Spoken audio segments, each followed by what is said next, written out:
பிசாசு, லூசிபர், சாத்தான், இவனுடைய தோற்றம் என்ன, இவனுடைய யுக்திகள் என்ன, இவன் ஏன் மனு குலத்திற்கு விரோதமாய் இவ்வளவு தீவிரமாய் செயல்பட்டு கொண்டிருக்கிறான் என்று சொல்லி அவனுடைய சரித்திரத்தை குறித்து தான் இன்றைக்கு பைபிள் ஸ்டடியில நாம் பார்க்க போகிறோம்.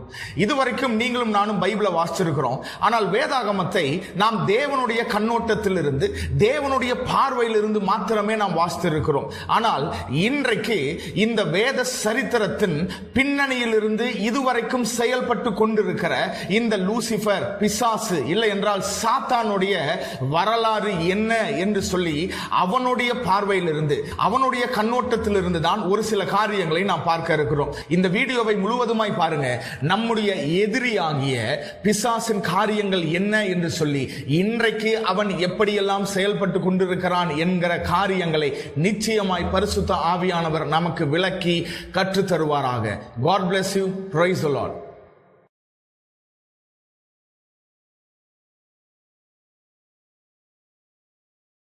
அநேக ஆண்டுகளுக்கு முன்பதாக சூரியன், சந்திரன், நட்சத்திரங்கள், உலகம், ஏன் மனிதர்கள் கூட படைக்கப்படுவதற்கு முன்பதாக தேவன் தேவதூதர்களை படைத்தார். இந்த எண்ணுக்கடங்காத கோடிக்கணக்கான தேவதூதர்கள் மகிமையுள்ள ஆவிகளாய் தேவனுக்கு கீழ்ப்படிந்து தேவனுடைய சிங்காசனத்தை சுற்றிலும் இருந்து தேவனை ஆராதித்துக் கொண்டிருந்தார்கள். அவர்கள் மத்தியிலே விசேஷித்த ஒரு தேவதூதன் இருந்தான். அவனை குறித்து எசேக்கியேல் 28:12 சொல்லுகிறது, நீ விசித்திரமாய் செய்யப்பட்ட முத்திரை மோதிரம், நீ ஞானத்தால் நிறைந்தவன், பூரண அழகுள்ளவன். 13வது வசனம் சொல்லுகிறது, அநேக விலை உயர்ந்த கற்கள் உன்னை மூடி கொண்டிருந்தது.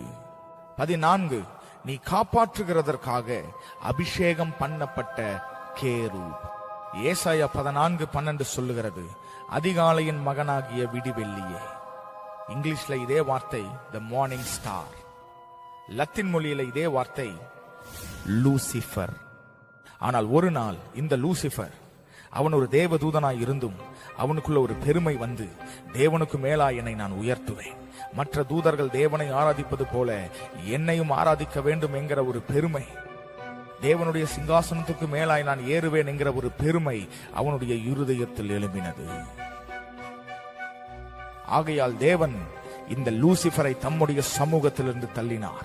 விழுந்து போனது லூசிபர் மாத்திரமல்ல, படைக்கப்பட்ட தேவதூதர்களில் 1/3 அவனோடு சேர்ந்து விழுந்தார்கள். இந்த சம்பவங்களுக்கு பிறகு ஆதியாகமம் 1வது அதிகாரம் சொல்லுகிற பிரகாரம் ஆண்டவர் வானத்தையும் பூமியையும் சிருஷ்டித்தார். ஆண்டவர் வெளிச்சத்தையும் சூரியனையும் சந்திர